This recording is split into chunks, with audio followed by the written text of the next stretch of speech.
Can you turn the volume up, Kevin? It's at 100%. It's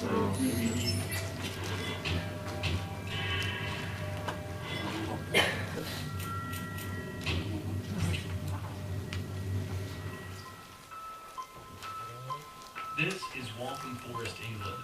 It has the third largest Muslim population in London, and it also has a band of criminals known as the Muslim Patrol. Now, police in the UK have arrested two men who are said to be part of a vigilante group calling themselves the Muslim Patrol.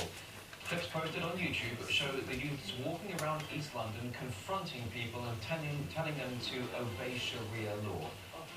Muslim Patrol, move away from the mosque. Move away from the mosque now, okay? Do you understand? This is freedom. This is secularism. We really need Islam. Move away from the masjid. Go away now. Don't come back. Don't come back. Keep your mouth closed. We don't respect those who disobey God. We don't respect them. So-called Muslim patrols are again active in London. We, the Muslim community, will continue to patrol the streets and clear the streets of all the vices and illegal activities. Our message to all of the shops here, all of the businesses, is to fear Allah, fear God, give up the sin and alcohol, join us to combine through the community. Well, that's Al Sharpton. We are in South London, East London, and West London. We promote good, and we forbid evil. Islam is here in London. Before you can go to the Harris, it's not a Christian country. Christianity could go to Harris. Nope, eyes first. We need to get out of it. Yeah, get out of it quicker then. Get out of it quicker then. Anyone who tries to stop us, anyone, we will take your alcohol. We will tell the women to cover up, and we will implement Islam upon your own necks. Islam is in the UK. Islam is here. Islam is here. Police have mobilised to take these posters down as fast as they appear, but Chowdhury and his group say they've formed bands of vigilante enforcers to make sure Sharia is adhered to, verbally or physically. And in other parts of London, women have already been harassed for not covering their heads. If these Muslims ever get their way, I won't be able to dress like this on the streets of Walthamstow or many other parts of London, Brussels, Rome and Paris. In December 2013, 3 members of the Muslim Patrol were arrested and jailed by London police. They were charged with harassment, intimidation, and assaulting people who they claimed were violating Sharia law. The group threatened to kill non-believers and to stab them if they walked through Muslim areas acting inappropriately. In the case of the 3 men arrested, inappropriate behavior meant drinking alcohol, dressing in short skirts, and holding hands. I'm Anke van der Meers. I'm a senator in the Belgian Senate. I'm in office for 9 years now.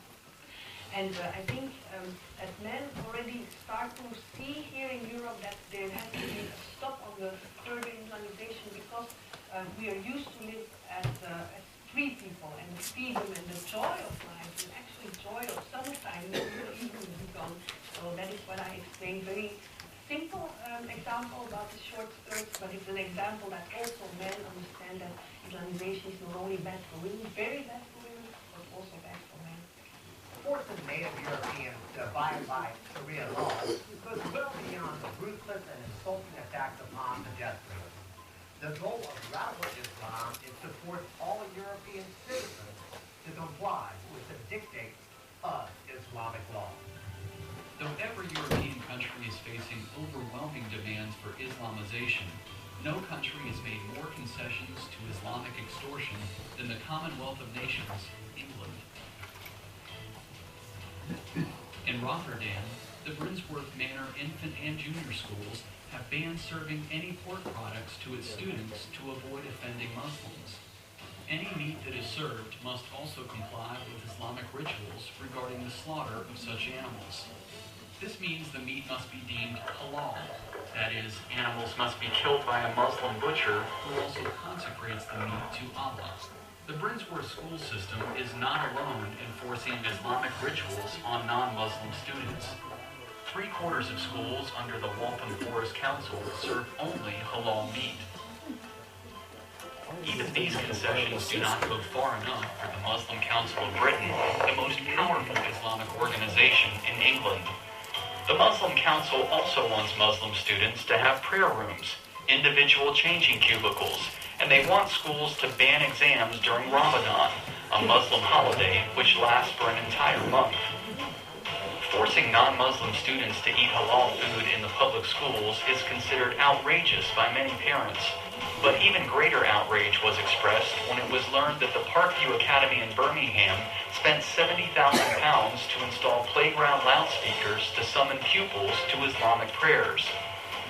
In the Old No Primary School in Small Heath, England, all students are required to learn Arabic, and the school has used public funds at least 3 times to take children on trips to Mecca.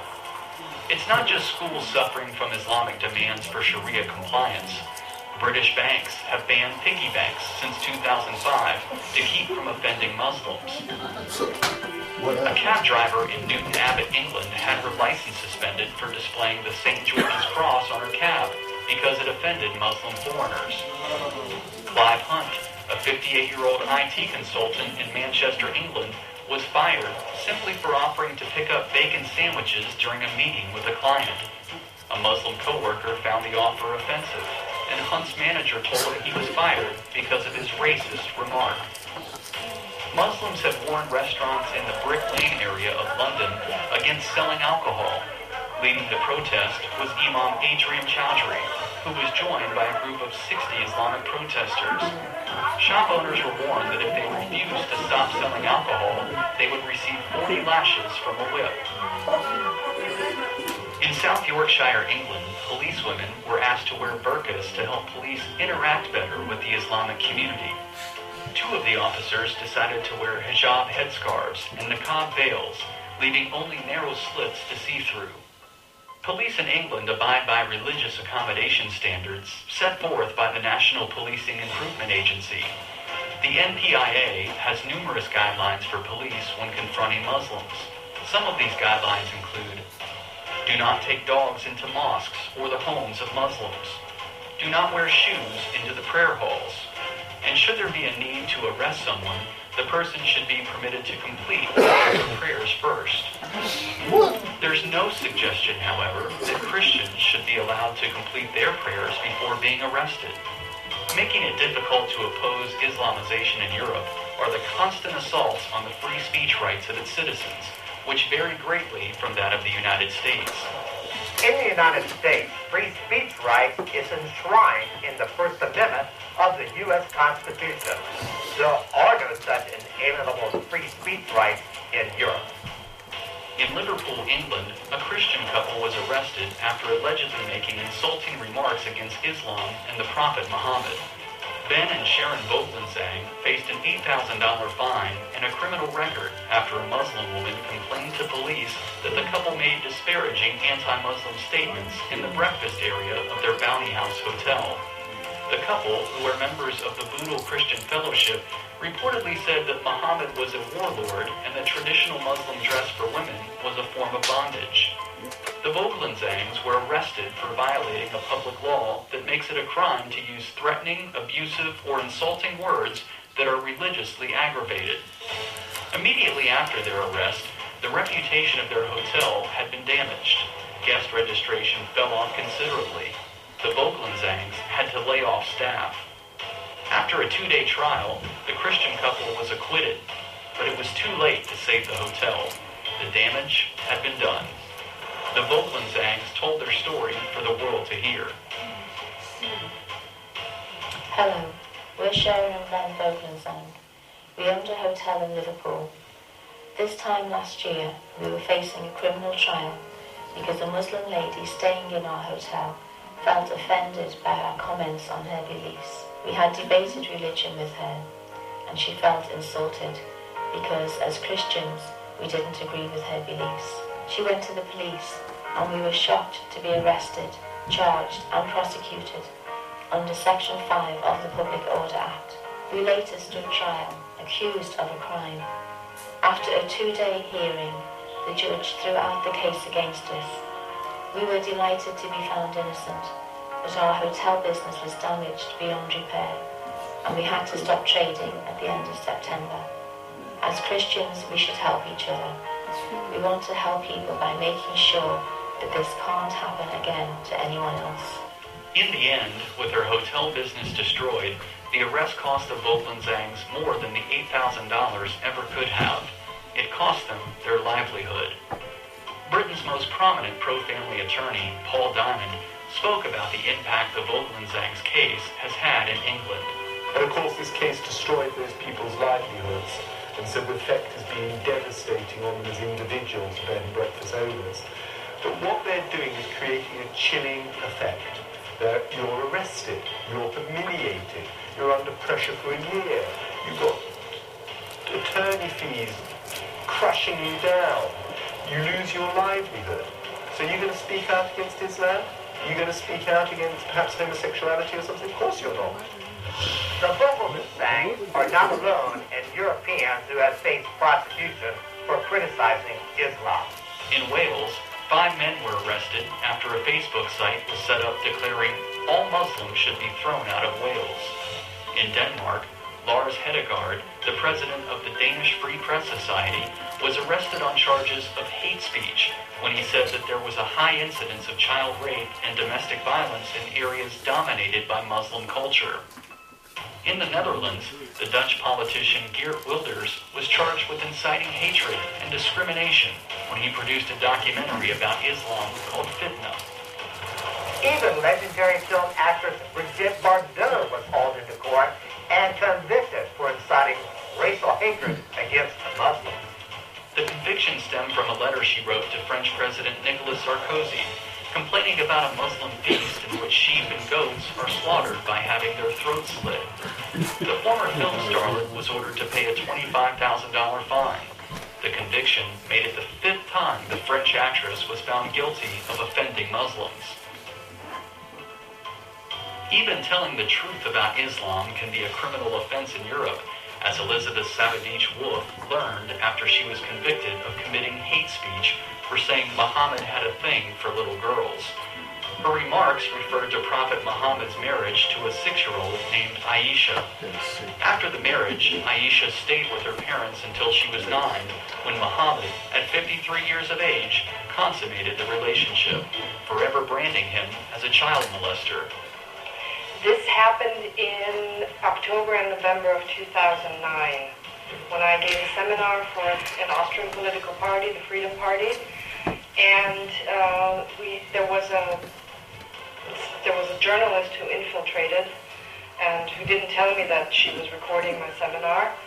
Elizabeth stood trial for many of the comments she made at the seminar, including saying no to theocracy and yes to democracy. Though she was charged with making many offensive remarks, Elizabeth was only convicted on one of those comments. I said in my seminar, among many other things, that Muhammad had a thing for little kids, for little girls. Elizabeth made the comment on Muhammad's sexual exploitation of a 9-year-old girl, even though she was aware that 2 years previously, an Austrian parliamentarian, Suzanne Winter, was convicted for making similar statements. Suzanne Winter was ordered to pay a $31,000 fine and also received a 3-month suspended prison sentence for saying Muhammad was a child molester and a warlord. As a first-time offender, Elizabeth received a $663 fine, but without a job, she had no way of paying. That's when authorities threatened to break down her door and take her possessions. Well, as soon as I found out that this was going to happen, or would have happened if I didn't pay, I said, no, that's not going to happen because that would traumatize my daughter, who was already suffering quite a bit because of this whole, drama that was playing out and unfolding in front of her eyes. And I said, that's where I draw the line. I will not have a strange person enter my apartment, just pick up whatever they wanted. And that's just, it's not, my family should not suffer for what I'm doing. That's where I draw the line. So the fine has now been paid? Yes. Free speech in Europe, Elizabeth says, is an illusion. There is no free speech in Austria. There is no free speech in Europe. That's just a delusion. That's just what the politicians are telling you. If you want a definition of European free speech, I would say, well, you have the right to say anything as long as it's within what the government tells you to think. I don't think so. Europeans have more to worry about than arrests and fines for speaking out and offending Islam. They also have to worry about losing their jobs. A British Airways employee and a nurse for the Royal Devon and Exeter NHS Trust Hospital were both fired from their jobs in England for wearing a crucifix necklace that Muslims find offensive. Though Muslim attire is permitted at both jobs, the company stated that Christian symbols could be forbidden because they are worn as a matter of choice and not as a religious requirement. Europeans face fines, arrests, loss of jobs, and something more. Death and violence for speaking out against Islam. Sometimes that violence can erupt over nothing more than a cartoon image. Such was the case in January and February 2006 after the Danish Jyllands-Posten newspaper published 12 editorial cartoons, most of which depicted the Islamic prophet Muhammad. Large-scale demonstrations and violent riots broke out throughout the Muslim world, including many non-Muslim countries. More than 200 people died in the ensuing riots, with attacks on churches, Christians, and diplomatic missions being the primary targets. Kurt Westergaard was one of the nearly 40 artists asked by the Danish newspaper to draw an illustration about Islam. He chose to depict Muhammad wearing a bomb in his turban. No one were forced to draw, and we could draw whatever we liked. There was no pressure from the editor. I wanted to depict that terrorists, they get part of their ammunition, their spiritual ammunition from parts of Islam, and that part of this religion may inspire to violence, killing and destruction. Then came very, very fierce reactions. Several Danish consulates were set on fire. Death threats were issued against all the cartoonists. The Jyllands-Posten newspaper was investigated for violating Denmark's anti-blasphemy laws. The Vatican condemned the cartoons as unacceptable provocation. In Nigeria, at least 5 churches were burned, and Muslims protesting the Danish cartoons killed 127 Christians in the country. 4 years after the Danish cartoon riots ended, a Muslim zealot, still seeking revenge, attacked Kurt Westergaard in his own home. The 28-year-old Somali invader entered Westergaard's home with an axe and a knife. Westergaard was babysitting his 5-year-old granddaughter at the time. I was here sitting with my grandchild, and then I had 2 options. I could have tried to fight the man, but I would have no chance. He was a young, strong man. Westergaard's other option was to run and hide in a safe room built for his protection, which he did, leaving his grandchild unattended. When police arrived, the young Somali Muslim tried to flee. He had an axe and a knife also, yeah.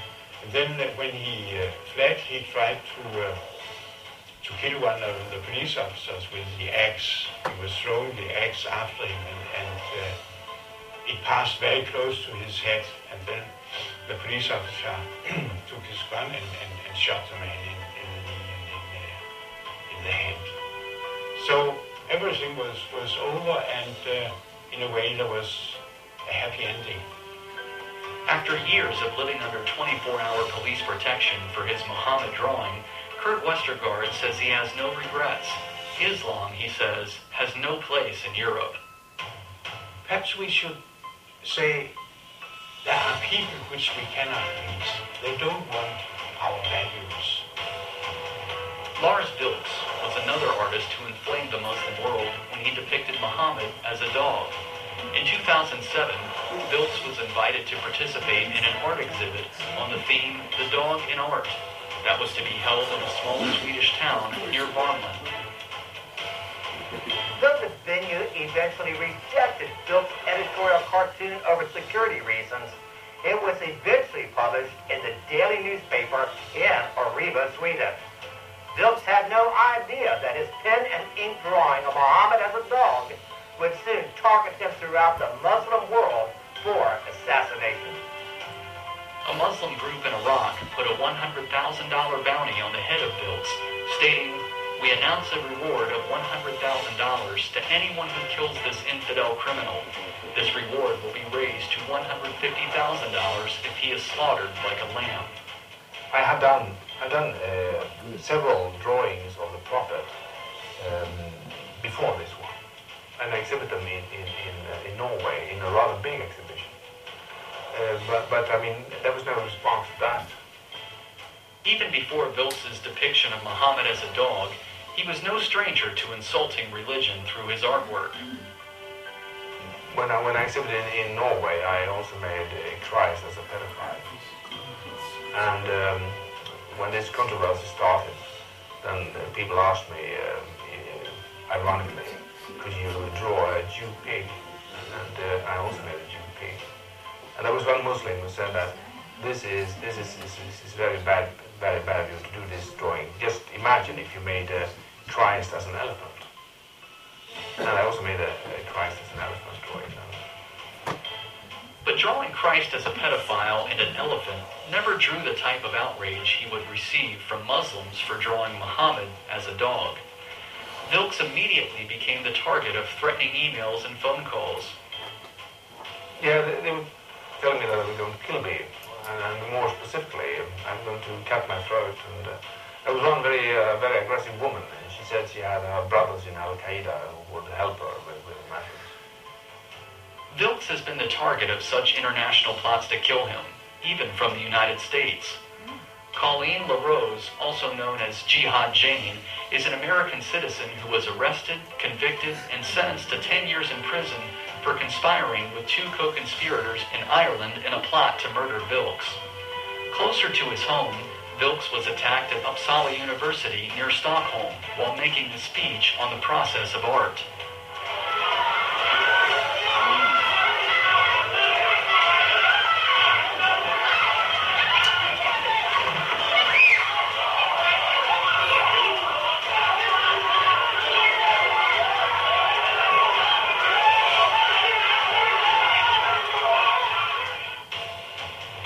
Long after that attack, two Muslim brothers from Landskrona, Sweden, tried to burn his house down, breaking the window inside his home, then pouring gasoline onto the kitchen curtains. But they were really amateurs, so it must have happened that when they used the petrol from bottles, it poured back on them. So one of them started to burn, and he was severely burned. So they panicked. And they rushed away, and he got to hospital with quite bad injuries. Their escape to the hospital made it easy for police to find the brothers and arrest them. They stood trial on firebombing charges. Both were convicted. The older brother received a 3-year prison sentence. The younger brother, 2 years. In Denmark, the historian and journalist Lars Hedegaard nearly had his head blown off by an angry Muslim who was upset over the author's writings about Islam. The man came to Hedegaard's home dressed as a mailman. Hedegaard told his horrifying story to Sun News. There was a buzz on the door phone. It doesn't really work. So I opened the window, and there was a man standing in front of the front door. He said he had a package from the postal office for me. So I went down the stairs, opened the front door, and he gave me a strange-looking package, which turned out later on to contain nothing.